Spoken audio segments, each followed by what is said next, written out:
सभापति महोदय, आपने मुझे सूचना का अधिकार विधेयक पर बोलने के लिए समय दिया। इसके लिए मैं आपका आभारी हूँ। यह बहुत ही महत्वपूर्ण विषय है। प्रजातांत्रिक मूल्यों पर आधारित इस महत्वपूर्ण विषय पर विस्तृत चर्चा की आवश्यकता है। मैं समझता हूँ कि इनकी सूचना पर लंबे समय से जो व्यावहारिक रूप से किसी न किसी ढंग से अंकुश लगाए जाते रहे हैं, उनकी आड़ में इस देश में बहुत सी गड़बड़ियाँ होती रही हैं, जिनके पिछले दिनों कुछ नकारात्मक परिणाम भी देखने को मिले। हम गोपनीयता और पर्दे का हवाला देकर भ्रष्टाचार और अनैतिकता को लंबे समय से पनपने का मौका देते रहे हैं। संस्थाएं खोली गईं, उनके द्वारा प्रतिपादित कार्य हो रहे हैं, वहाँ पर उनकी कार्य करने की पद्धति की गोपनीयता है।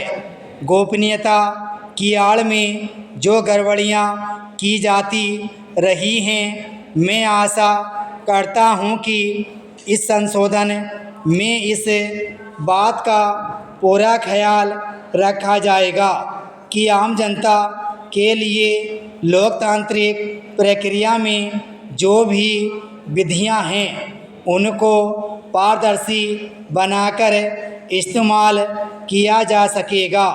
स्वीडन में लगभग 200 साल से भी पहले से इस तरह की विधियां लागू की गई हैं और उनके बहुत अच्छे परिणाम सामने आए हैं। मैं समझता हूँ कि भारतीय संविधान के अनुच्छेद 12 में मौलिक अधिकारों में पहले से जो सूचना का अधिकार हमें प्राप्त है, यह उसी तरह की स्थिति है जैसे संविधान में लंबे समय से सामाजिक न्याय और आरक्षण का अधिकार प्राप्त है। लेकिन व्यावहारिक स्तर पर जिस तरह पूरे देश में विभिन्न तरह की विसंगतियां रही हैं, उसी तरह की स्थिति सूचना के अधिकार में हमें देखने को मिलती है। पहला कारण गरीबी है, दूसरा कारण लोगों में असुरक्षा और तीसरा कारण अशिक्षा का होना है। गांवों में आम आदमी आज भी यह समझता है कि अगर उसके एक ही बच्चा हुआ और अगर उसकी मृत्यु हो जाए तो उसका सहारा कौन होगा। इसी तरह से बीमारी में कौन उसकी देखभाल करेगा और बुढ़ापे में कौन उसका पालन पोषण करेगा।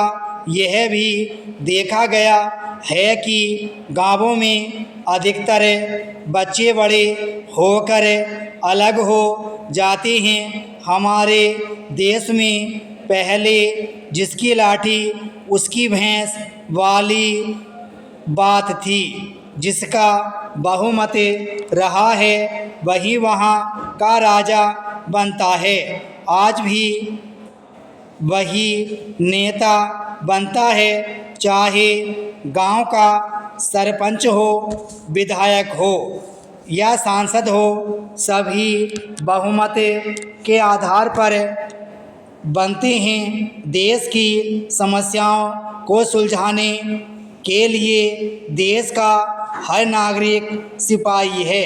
वह योद्धा भी देश का सिपाही है जो सीमा पर लड़ता है।